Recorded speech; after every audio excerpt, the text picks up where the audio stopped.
Yo, what's going on, guys? It's your boy Synsei Inc. And we're about to get into a King of Lightning collab where we kind of talk about the evolution of One Piece theories, how things have shifted from old One Piece YouTube till now, and it was just a lot of fun talking to King of Lightning. Guys, make sure you check out his channel. It will be in the description. Also, my Discord link is in the pinned comment. Make sure that you guys and gals click that so you can be a part of the Discord, be a part of VC nights, be a part of events I throw for the channel and things like that. Also, if you want to like the video, I'd really appreciate that as well. The like goal for this video is going to be 500 likes. I'd really appreciate if we could get there. And if you want more One Piece content like this, make sure you subscribe and turn on those post notifications. Let's get into the video. Yo, what's going on, guys? It's your boy Synsei Inc. And today I'm here with a very special guest, man. We got King of Lightning in the building. What's going on, King of Lightning?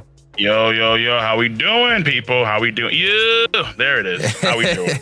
Hey, man, doing well. So today we got like an interview style type of video. I got some like questions for Cole about, you know, some older One Piece YouTube eras type stuff. Then I kind of want to move in, ask him a few things about what's been currently going on inside of Wano and things like that to kind of end off the video. But I guess first, Cole, I just want to know, and we talked a little bit about this before I hit record. You say you had a few like older theories that might possibly still be something that could come true kind of from like the older One Piece scene. And I was just curious about those. Yeah, so back in the day, because there's a lot more people now in the community, there's a lot more theory crafting. So there's a lot more folks putting like their 2 cents. So back in the day, there were like older theories that I think are still relatively possible. And I think maybe I've kind of like been like confirmed or like to some degree, like for example, like back in the day, the idea was with Zoro's demon stuff and with Sanji's fire, that those things were hockey. So it wasn't necessarily like, oh, like we didn't know, because like we hadn't seen Zoro's demon stuff in years. Back in 2015, 2014, 2016, 2013, where like we hadn't seen any like indications of Ashura, anything with I think it's called Enbima Yone's, like when his blades start to abandon contour, and then we started like that specter in the background. Yeah. So yeah, it's like all these things were like, a lot of folks theorized that they were hockey, myself included, and I think now we've kind of found out about, well, they probably are hockey at this point in time, but it's not like confirmed. But I think it's still very, very possible that these things are absolutely hockey. Another theory that I think is like more of a like end of series, or clearly it is, I'd argue, is like the whole red line collapsing. Okay. People like years ago, like 2012, 2013, had like this, like there was a massive leak, a quote leak back in the day, like 2013, where someone knew about the end of One Piece, quote unquote. And then the whole idea was that the red line would collapse and then all the seas would form and merge together and create the all blue. That theory was like years ago. That was like 2013 from this giant quote leak. And so that was a very big deal back in the day. And then also, there were some other theories that were like clearly wrong. Like for example, like what Kaido was, like what his abilities would be. A lot of folks thought that he was it's called a Typhon or a Typon. I think it's something like that. It's a legendary Greek mythological creature where I think it's one of Hercules' labors or something like that. I don't know, yo. Okay. I'm not kind of wild. Yeah, I like the mythology ones though, because I feel like Oda does take a lot of inspiration from like mythological like stories and stuff. So I always like those. Absolutely. And then you have a lot of stuff. Well, with Doflamingo, there weren't really like too many like really grandiose theories per se, but there was a lot of thoughts about what exactly was going on. Like the OPB know me. Like, why did he want it exactly back then, just Rosa? And then when they found out, like a lot of folks had various theories about him being immortal, him trying to take over like the new world. The reason why he wanted Crocodile to team up with him in the first place, to like run this whole empire that he had envisioned. Like kind of how like what Kaido and Big Mama try and do now is what Dofi and Crocodile, like what he kind of wanted, and then him being immortal against the Ten Ryubito. That would play some bigger role with again this whole thing about the ancient weapons and how this involves the ancient weapon Uranus. We don't know where it is, don't know what it does, we have no idea. And then how the Open no Mi can play a role in Uranus control, and how there'll be ties to devil fruits to certain ancient weapons, that kind of stuff. Oh, okay. Yeah. Now that is that a theory that you think could still have relevance and still be something that could happen? I mean, I think a lot of these things are still possible. Like whether it's that stuff with the red line and the all blue, whether it's the Open no Mi's ties to Uranus. I think also, I mean, this is like my main. This has been like my main thing for a minute now. The moons. Oh, okay. Oda, the moons. All these things are still, I think, relatively possible because Oda has not. These theories were coming up to like real prominence like during just Rosa and Punk Hazard, and like I guess also Zoa as well, because Zoe get like a lot of meat for the story. But we're still like only a few arcs like removed from back then. So I think that's absolutely possible for sure. And I mean, there is one idea that existed back then. I think it's still the case now, where you have the devil fruits, ancient weapons were created by the ancient kingdom of yore, like the old school ancient kingdom. Because there's 3 devil fruits systems, like, you know, Paramecia, Logia, and Zoan. There's 3 ancient weapons. And then how they are synonymous in some ways with each other because the ancient kingdom created them. Because there is no magic in One Piece. Everything is all scientific based. So it has to be something based on that. And then they probably made these things against the world government for some particular reason. And then when Emu dropped in, let me not say for sure, but like back in the day, the immortality thing was also a main topic as well, about how the Gorosei, their silhouettes back in Ohara were the same. Like they looked really the same throughout like their entire lives. And then so a lot of folks theorized that there were past users of the Open no Mi fruit that actually made the Gorosei immortal. That kind of stuff. And so that was part of W's plan as well. So there's a lot of theories that existed back then that probably are still kind of maybe possible. Like you never know. Yeah, like maybe like there were past users of the fruits that made the Gorosei immortal. Maybe it was Emu. Like who really knows though? Yeah, who really know. So I got a question for you about the devil fruit, since we're on that topic real quick.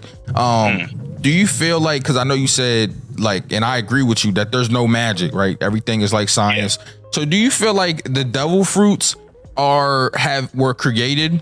Like, you know how, for instance, we know that they have been doing work with artificial fruits and things like that. Do you think that it was similar to that, except for they perfected it? Yeah, that's what I basically believe. I think that. So Vegapunk is going to be the guy that because Oda said before that he's going to be the guy that actually teach us about the dove fruits in full.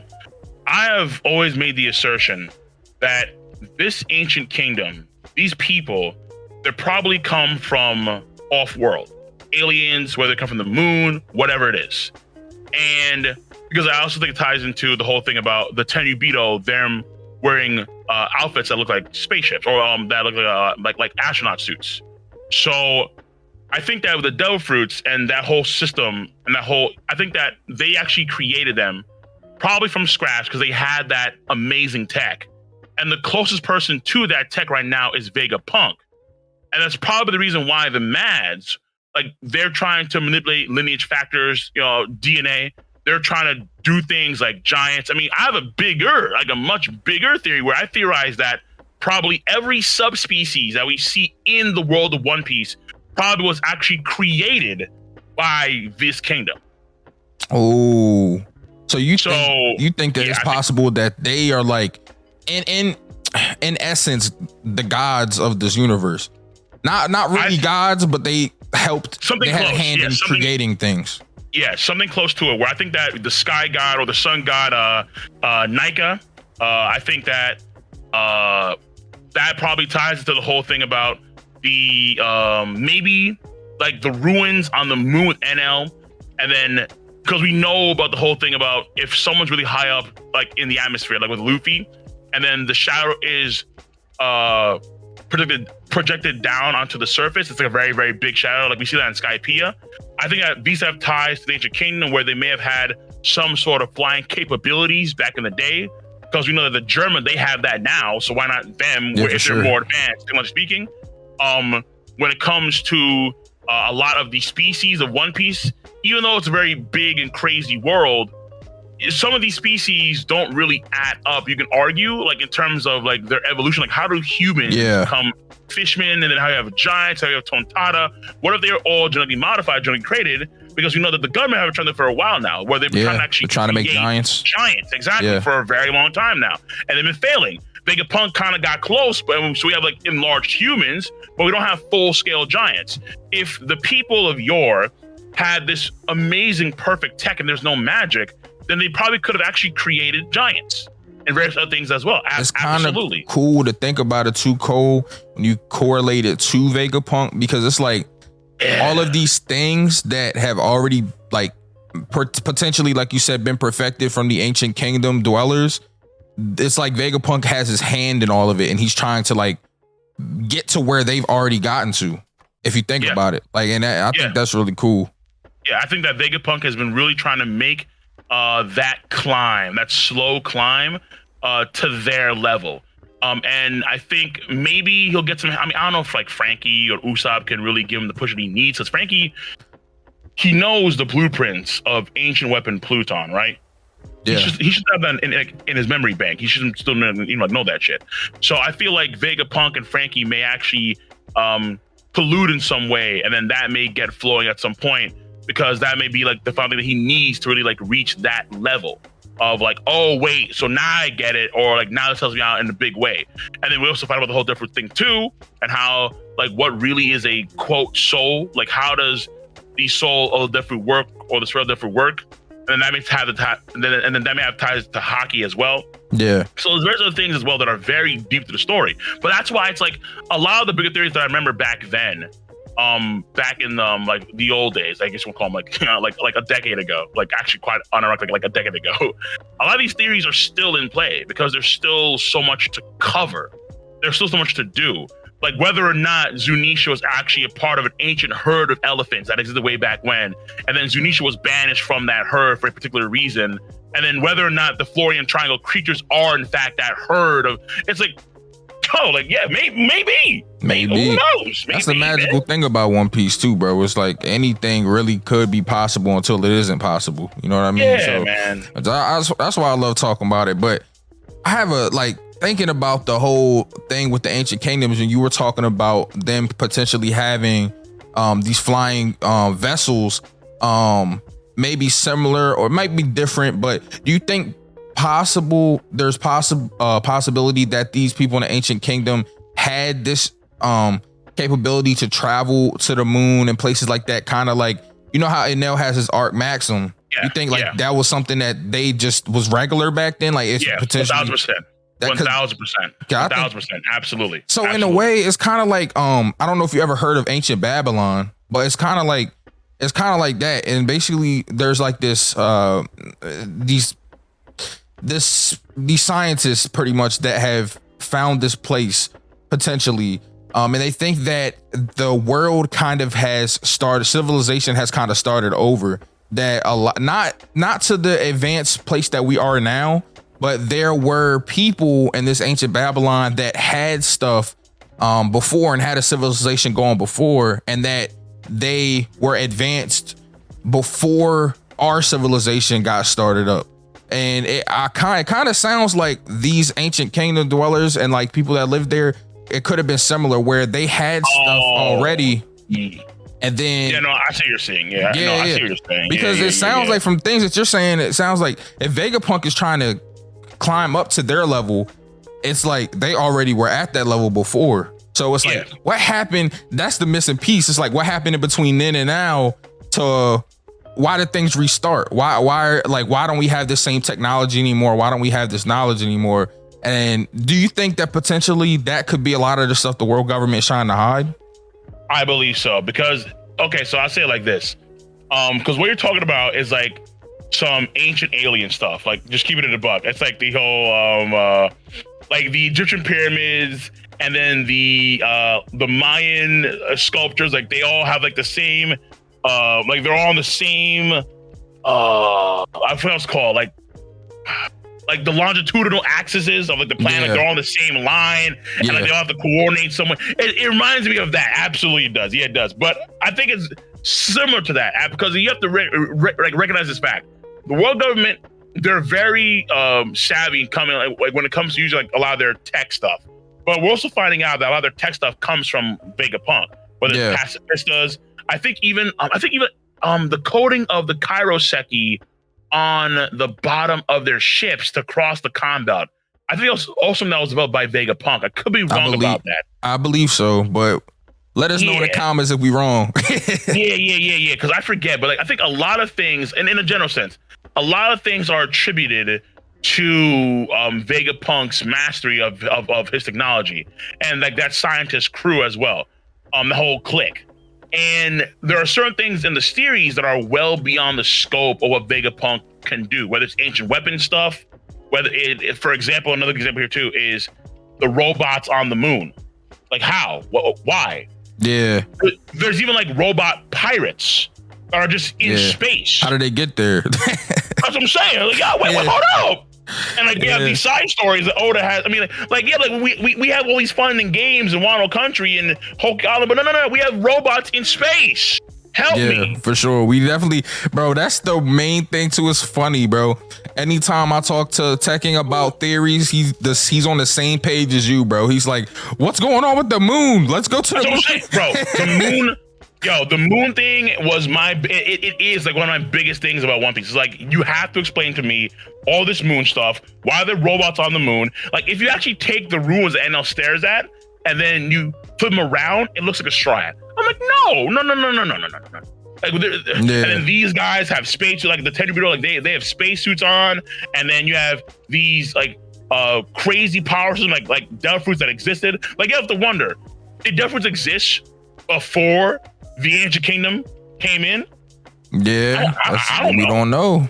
We don't know. Oh, I mean, man. So there's pre-Void Century. So pre-Void Century is probably like even more mysterious than the Void Century itself. Yeah.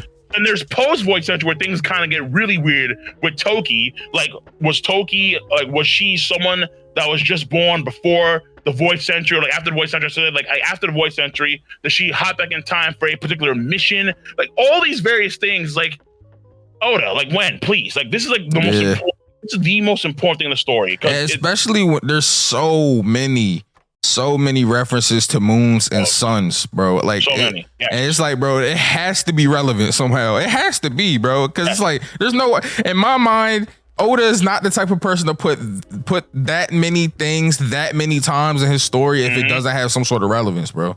Preach, man, preach. Like, yo, ever since Clover Sensei in the Ohara flashback had that globe of the world, and then you had these orbiting bodies around the world of One Piece, whether it was, let's say, I mean, I don't want to say it was like a I think the term is like a geosynchronous way of viewing things, where like the Earth or the One Piece world is like the center of everything.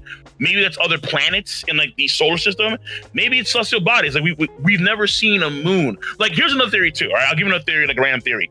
There was a theory that when Capone's ship got sucked up in the pre-time skip, that was actually one of the moons. Wait. They thought that. Wait, hold on. The Capone ship was a moon? No. So in the pre-time skip, right before the post-time skip, we see the supernova go into the New for the first time. We see Apu get chased by these boars, and then he runs up some invisible pathway. Uroge is like in some lightning area where it's like always raining lightning. That we see in the Odin flashback, in this arc. Kid was killing some dudes, or just kid doing some kid shit. Yeah, kid doing kid shit. But yeah, exactly. But Capone gets sucked into some kind of crazy thing that's floating in the clouds. Like, it just, like, there is some shift in the gravity where Capone is, and then his ship gets sucked up out of the water. And then there's some weird structure above the clouds that's sucking up Capone's ship. Folks thought that was one of the moons. Yo, that's fire, bro. I never even thought about that, bro. I forgot that even happened, that you just said that. I'm gonna be honest with you, bro. Like you can theory craft so much, and that's probably the beauty. Like that's the best part of this series. Like you can just theory craft so many different things. Like what happened here? What is this? Like why was there some invisible pathway that Apu was running on with these boars? Why is it always raining lightning in this part of the world? Like what are these invisible Florian triangle creatures? Like there's so many different things you just have to wonder. It's like what? Like what is going on in this world, bro? Like I mean, like when you think about it, if the world itself was at one point in time a gigantic, vast, open world where everything was connected, like the all blue that Sanji envisions, right? Right. And then you had these crazy creatures, like you had the Sea Kings, you had these like crazy elephants and so on and so forth. And then let's say the red line is somehow erected by this ancient kingdom, and then it throws the world to disarray, and then the world is now put into quadrants, and then things at the Khan Belt start to exist because of the weird structure of the red line. Because the red line seems like it's like artificial. Honest to goodness, like it's crazy. It's huge. It's like they've created a geographical figure. Like, and sometimes, like anytime something like that of that size, like comes to be in the world, it changes like so much things about landscape and the ocean, like anything around it changes. So I agree with you 100%. And then Synsei, and then also it gets worse too. Well, I say worse, it gets better. You have also the ancient trees of yore too. Like you have the Adam tree that Frankie's, that Sunny's been out of. You have the I think it's called the Everlasting Eve trees. I think it's called, like they're on Fisherman Island. Like these trees, if they're around Fisherman Island and how they're structured, and I mean it's hard to gauge, but there's probably a spot in the red line where these trees come out from. Where is the spot? What's going on there? Yeah, for sure. Because they definitely didn't just, in my opinion, they didn't just grow there in Fishman Island. I don't think so. Like, because it's like, bro, how is that even possible? They're underwater. Like, I don't know, bro. I feel like there's so many. I agree with you, bro. And I never thought about things being meddled with in a way where things could have been artificially created, or even if they're not completely 100% artificially created, just artificially manipulated. You know what I mean? Oh, yeah. Like, and that's crazy, bro. That's crazy. I think the story can really reach some really crazy heights. Because part of the reason why, and I think it's very, very loose, but when Roger saw what One Piece was, and then when he said, I wished that I was born in Joy Boy's time, when I think about how crazy I think it's part of the adventure where he wanted to be born in Joy Boy's era, because his era must have been absolutely insane. The things that were going on in Joy Boy's time, the things that were possible, like where you have cities comprised strictly of gold, where you have potential space travel, like maybe not like full on space travel, but like at least travel from like, from like where they are, like in the blue sea to like the moon, things like that. Like how robust civilization must have been back then. And like particularly if there's even no red line, if the red line just didn't exist, how crazy must of the world have been back then? I've always had that type of thought too, bro. Like when I hear him say that and that look on his face as he's laughing, I'm like, bro, to me, that's like Roger's, like his inner child, his inner excitement of like, yo, my life could have been so much more crazy than what it already is if I grew up in your time. Like, because I can only imagine too, bro, especially now having this discussion. I'm like, man, I never really thought about Joy Boy's era that much, just because we don't know that much about it. But just thinking about how vastly different it had to be is intriguing to me. It's because it's like, man, I think the thing that I'm most excited about is, and these are the things that I feel like every fan is going to be excited about. There's certain things that all of us want to know, like, about Joy Boy, about the ancient kingdom, devil fruit origins, just stuff that like everybody wants to know about. Though the lore is my favorite thing about One Piece.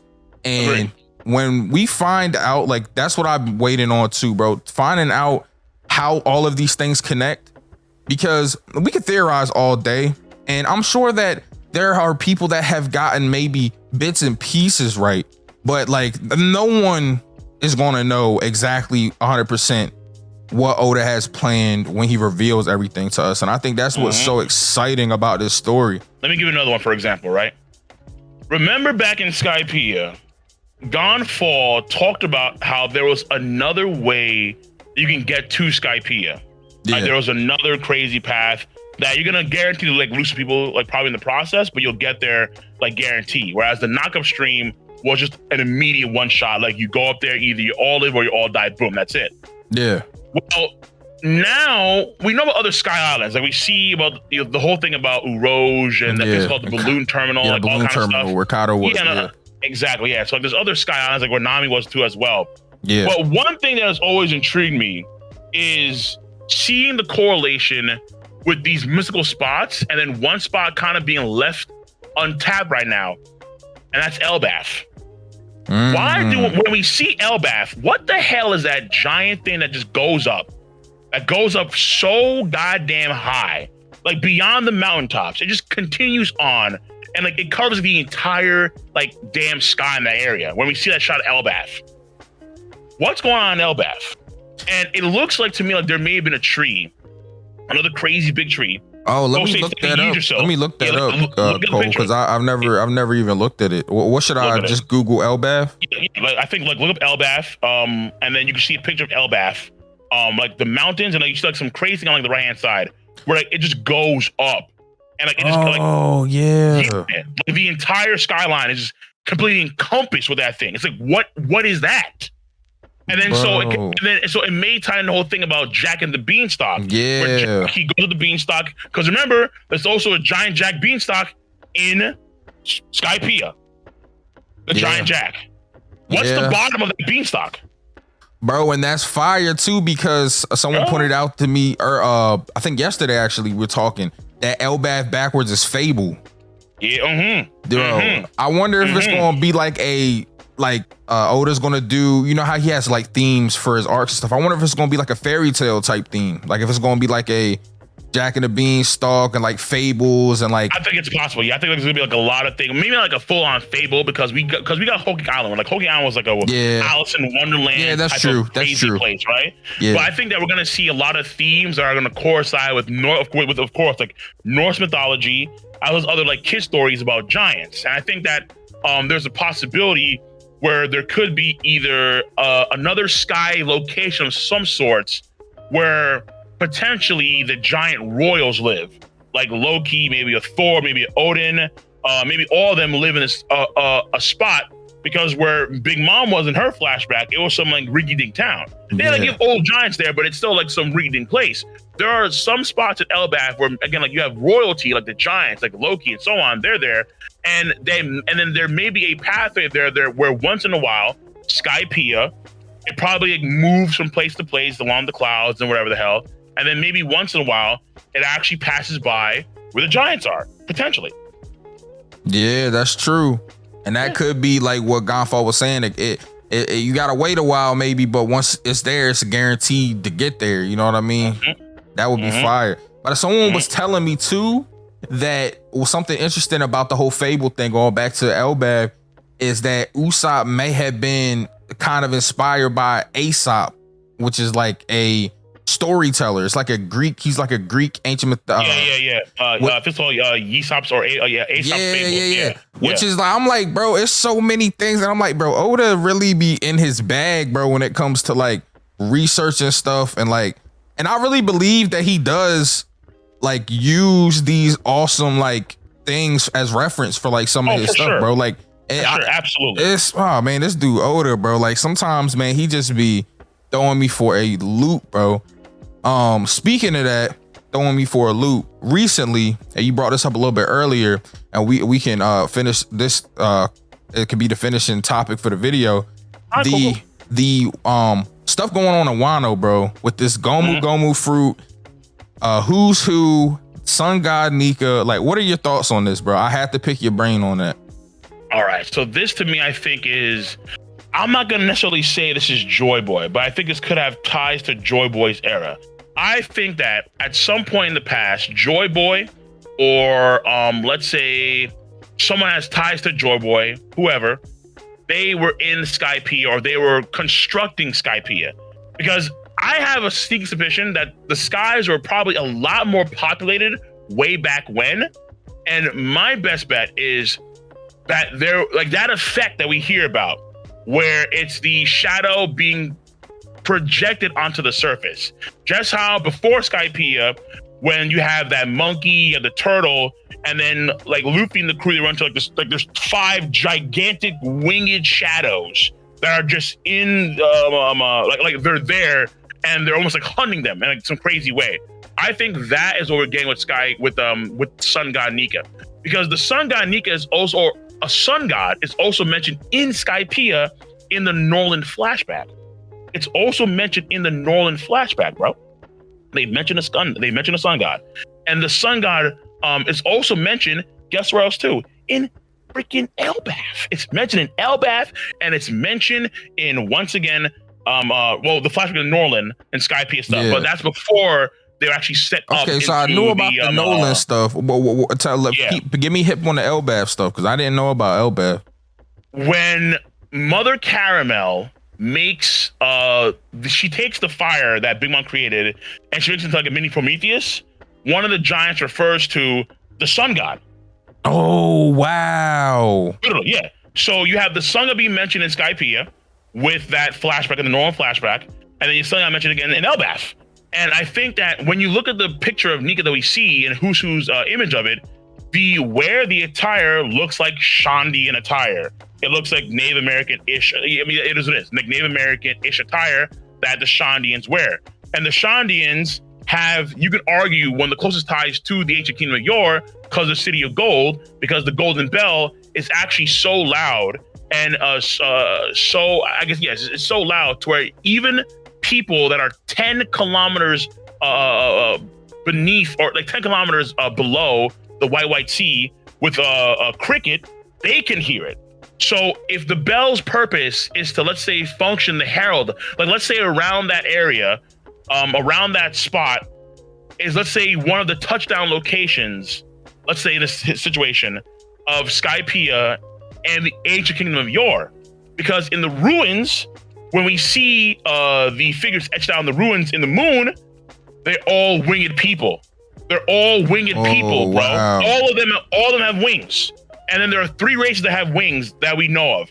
I think it's called the Barika, Anos people that he's from their island. Right. But like Uro, like they have like the slanted wings that go down. Yeah. Then you have the stuff with the Shandians, like their wings. For sure. Because I'm guessing that the Shandians that we see in Jaya, like in the flashback 400 years ago, they're probably like a subgroup of Shandians that were actually probably like, they were probably like already like in Skypiea, but then they moved down to the Blue Sea and like they lost their wings. And then you have the actual Skypieans, like the wings are more straight. And guess what else has wings right now in this arc? King the goddamn Wildfire. And King's part of a special race of some kind. A special race, yeah. Exactly.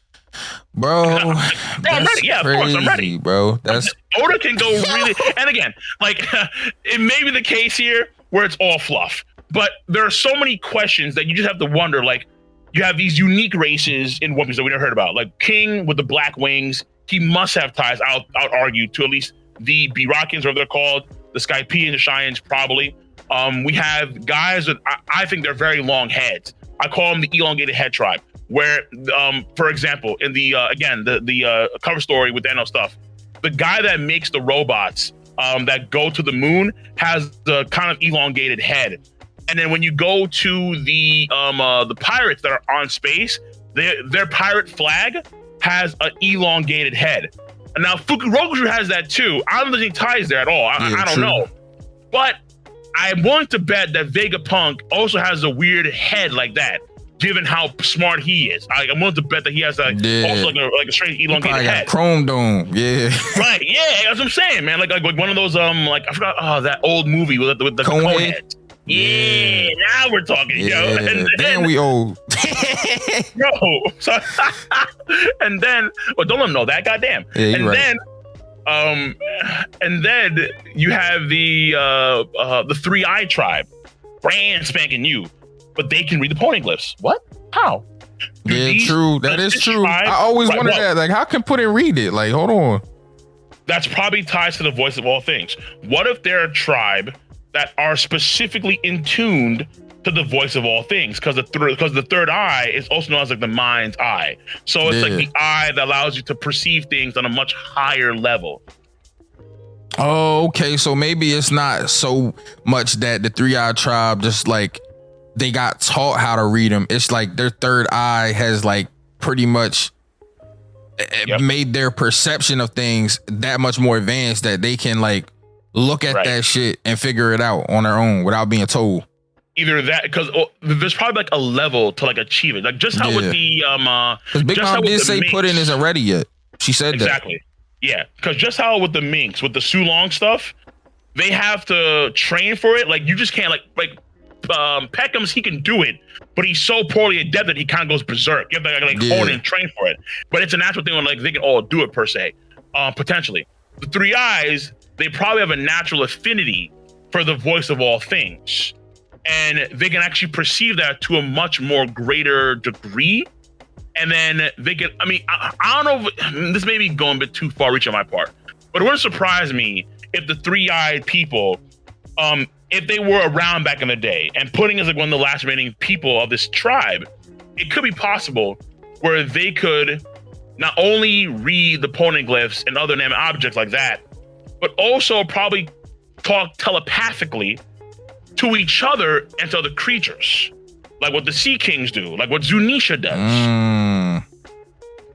Okay. Nah, I'm feeling you on that because there's got to be some way to explain it. Because it's like, we know that Puddin, this eye is the reason because no one's teaching her. Like there's nobody giving her lessons like, oh, here's how you read Ponyglyphs. So it has to be something that would give her that knowledge. So man, that's so fire, bro. Like I have videos coming out in the future about this, but I'm not talking about here because I mean, why not? It doesn't matter to me. But I think that Oda didn't have this whole thing with Sanji and Pudding.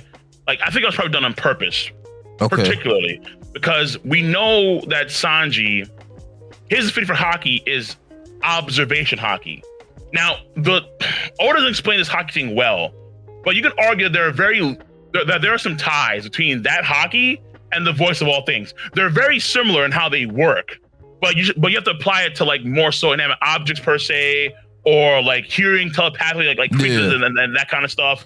So I think that there could be a tie there where like the voice of all things could be a very distinct subcategory of that hockey, just how potentially the breath of all things is like that distinct armored hockey thing. You see what I'm saying? So yeah. So because I kind of want to keep it all. I don't want to say that they're the voice of all things. I want to say it's like a whole different aspect of like a whole new power. Yeah, for sure. It could be, but it's like, damn. So we have Devil Fruits that are still like we have no idea like the full scope of that whole thing. Hockey is still, we still know half of it, I would argue. Right. And even doing your power, like, what? Nah, it's cap. There's no way. How? You might as well just go ahead and slide it into hockey. You feel me? That's what I'm saying. So let's keep it simple. Make it, like what that one dude was telling LeBron back up there for his money. Keep it simple. Don't waste your goddamn money. Come on, bro. Just keep it simple, Oda. Please, for the love of God, just keep it in hockey. So we're not going to be all over the place. And I feel in a general sense, that is going to have like that Sanji and Pudding connection may blossom at some point in the future, because Big Mom, I don't think is going down this arc. I'll definitely argue that. I don't either. Yeah. I know everybody, I know all of y'all in the comments, man, we saying that, but hey, you gotta keep it real. You gotta keep it real with yourself.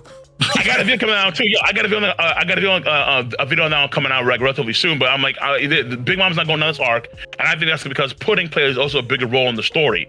And I don't think Viper's gonna come. I mean, it's crazy though. If Viper could have roll on in to Hulk out, like we're coming in for the Ponyglyphs. No, maybe. But I think he has bigger plans, and that's why I think Shanks is on the move right now to cut him off. So I think it's all gonna come to a head, bro. I think it's all gonna come ahead within the next 4 to 5 years, and I think it's gonna be an absolutely stupendous thing.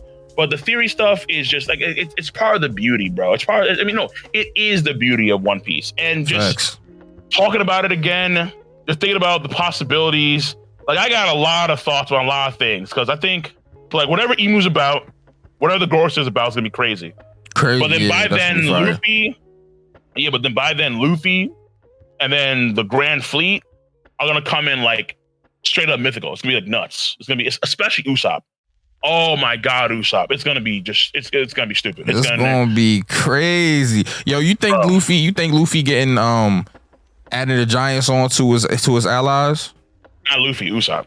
Usopp, okay, but it'll be for Luffy, but it's Usopp that'll do it. Probably, I'm gonna say probably because I think the Giants are gonna follow specifically Usopp. I don't listen, man. Okay. I think that because Usopp's Usopp's fables that have giant ties. I think that there was a particular reason why specifically it was Hydruden, the giant, that lifted Usopp into the skies. And then they all looked at that scene where Hydruden does that. I think there's a reason why when you look at the characters that had the most ties to try to recruit to the Giants, it's always been Usopp. It's always been Usopp. Yes, from the beginning. Always. From the beginning, yeah. From the beginning, bro. Yeah. Man, that's gonna be crazy. Big Usopp out there, the Giants. Come on, son. Usopp is gonna surprise a lot of people in Elbaf. He's gonna shock a lot. I'm telling you, man. It's gonna be wild. It's gonna be nuts. What's gonna happen with Usopp? It's gonna be memeish. It's gonna be dorky. But the end result is gonna be. Bro, Usopp. He's the main reason why the Grand Fleet exists. Yeah, let's talk about it. Hey, hold on. Real.